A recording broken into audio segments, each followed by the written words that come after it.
Bonjour à tous. Aujourd'hui, nous abordons les différentes alternatives pour installer des douches de sécurité en entreprise. Vous devez être l'architecte avec qui j'ai rendez-vous. C'est bien moi, bonjour. Alors, expliquez-moi votre projet. Eh bien voilà. Nous souhaitons construire des laboratoires dans un ancien bâtiment de bureau et prévoir une zone de stockage de produits chimiques à l'extérieur. Notre conseiller en prévention a insisté de bien couvrir l'aspect sécuritaire pour le personnel. En ce cadre, nous devons nous équiper avec des douches de sécurité. Êtes-vous certain de vouloir des douches de sécurité? Pourquoi demandez-vous ça? Il en faut pour être conforme aux normes et agir en cas d'accident avec un produit chimique.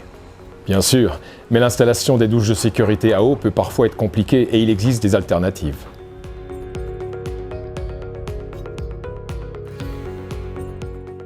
Si une partie du projet se fait en extérieur par exemple, savez-vous s'il existe déjà une arrivée d'eau? Non, je ne pense pas. Dans ce cas, il faut la construire pour y brancher votre douche de sécurité. En règle générale, c'est difficile et coûteux de construire ce genre de canalisation. De plus, elles doivent respecter un certain nombre de paramètres pour répondre à la norme. Les tuyaux doivent avoir un diamètre suffisamment gros pour assurer un débit suffisant répondant aux préconisations de la norme.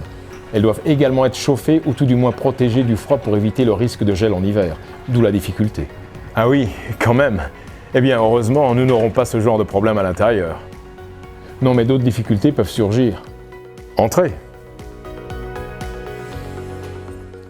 C'est assez fréquent qu'un bâtiment existant, par exemple anciennement utilisé comme bureau, soit transformé en laboratoire. Oui, mais à l'intérieur, l'alimentation et l'évacuation d'eau sont déjà présentes pour les toilettes et la cuisine. Nous n'avons donc plus qu'à connecter nos douches à ces conduites, non? Le bâtiment n'a pas été conçu pour des laboratoires. Les conduites d'eau ne sont probablement pas adaptées. Avant d'installer des douches à eau, il faut donc adapter les canalisations existantes ou installer des canalisations supplémentaires.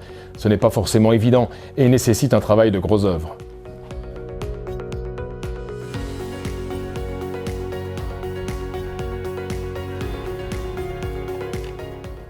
D'accord, mais il existe une norme concernant ces douches, non? La norme EN 1554, il me semble.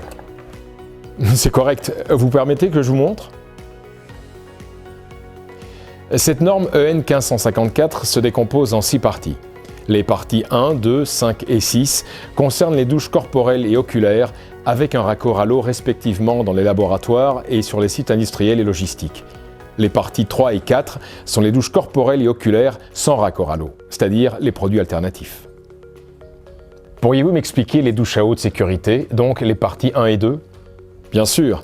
La douche oculaire doit avoir un débit entre 5 et 6 litres d'eau par minute et la douche corporelle à eau un débit qui se situe même entre 50 et 60 litres d'eau par minute. Le protocole d'utilisation de ces douches exige un rinçage de 15 minutes minimum. Mais la quantité d'eau déversée est énorme. En effet, pour la douche corporelle, cela signifie une quantité se situant entre 800 et 900 litres d'eau au sol.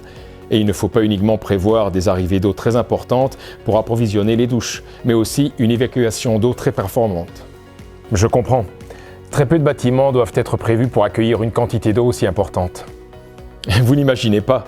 Dans le passé, il m'est arrivé de visiter des bureaux transformés en laboratoire où il y avait même des prises électriques à proximité de la douche à eau.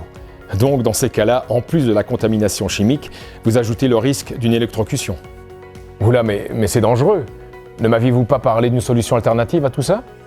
En effet, la norme EN 1554 permet d'utiliser des autres solutions, à condition que celle-ci soit aussi efficace que l'eau. Cette efficacité doit être prouvée scientifiquement par des études.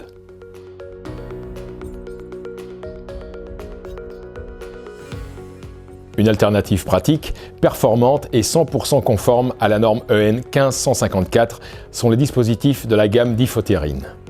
La solution d'Ifotérine propose une meilleure efficacité que l'eau sur les produits chimiques corrosifs ou irritants et a des conditionnements très pratiques. Les douches corporelles ou les lave-œils sont portatifs et autonomes. Ces installations ne doivent donc pas être raccordées à un circuit d'eau. Ainsi, vous pouvez les stocker facilement tout près des endroits où le risque est le plus important. Cette solution active stoppe l'agressivité des produits chimiques. Est-ce qu'on peut utiliser la difotérine pour tous les risques chimiques? Oui, elle est polyvalente. Elle agit sur les 6 types de réactions chimiques pouvant se produire avec les tissus de notre corps.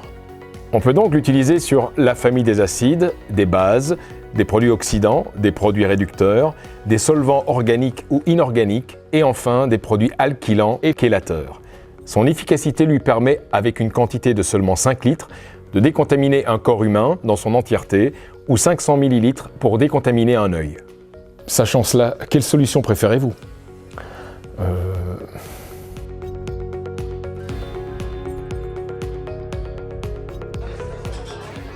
Bonjour monsieur l'architecte. Bonjour. Ravi que vous ayez pu nous rejoindre pour l'inauguration de nos nouveaux labos. Avec plaisir. La mise en place des dispositifs de la gamme d'Ifothérine a vraiment été un très bon choix. D'abord, elle nous permet de respecter l'aspect normatif. Ensuite, elle garantit une meilleure sécurité au personnel. Enfin, elle est plus facile à mettre en place. Nous n'avons pas dû réaliser de canalisation d'arrivée ou d'évacuation d'eau à haut débit. Sans compter que vous avez gagné du temps. Si vous voulez plus d'informations sur la solution d'Ifothérine, l'équipe de Prévor reste à votre disposition. N'hésitez pas à visiter leur site internet www.prevor.com ou les contacter par téléphone ou par courriel. Merci pour votre attention et à très bientôt.